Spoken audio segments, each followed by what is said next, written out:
Today, a couple of buddies and I are going to fuel up the Cessna 206 and fly into the first airport built in the mountains of North Carolina, in Hendersonville. It was a perfect day to explore by air.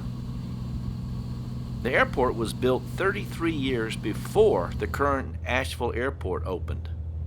The runway was narrow and grass filled the aging cracks.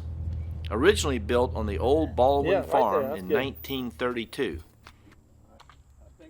It's amazing this historic site is still functional. And he had 4 motorcycles. Everything about the airport was showing its age. It was like a visit into the past. I assume that this was the old operational office.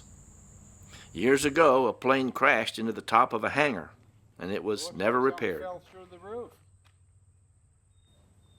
Everywhere we looked, there were real-life glimpses into aviation's past. It was like a museum. In fact, it is the home of the Western North Carolina Air Museum. The museum just bought the grass strip. Oh, really? Yeah. So there's 2 runways out there. Mm-hmm. Johnson Field is the one we own, the grass strip, and where you guys landed is Hendersonville, which is privately owned, but it's public use. 22. Okay. 22 what? That'll do it. It was like, it's just cool, like how they fly and how they work. Science, how the Wright brothers just made how just people to make planes. It's just cool.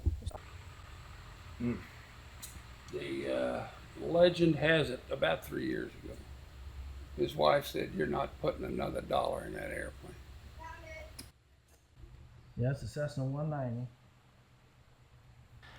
It's a tail dragger. According to the museum's website, the museum was incorporated in August of 1989 in order to preserve the aviation heritage of North Carolina in general and of Western North Carolina in particular.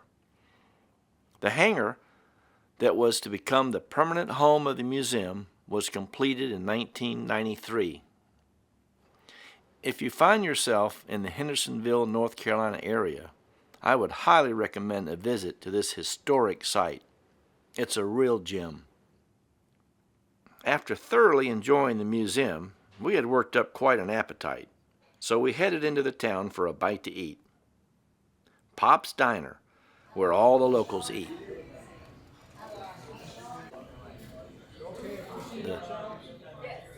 As we enjoyed our meal, we reminisced about what we had seen. We actually thought the aging and disrepair of the existing airport was one of the things that made it so fascinating. Our flight home was beautiful, and we were glad to be back in Franklin, North Carolina.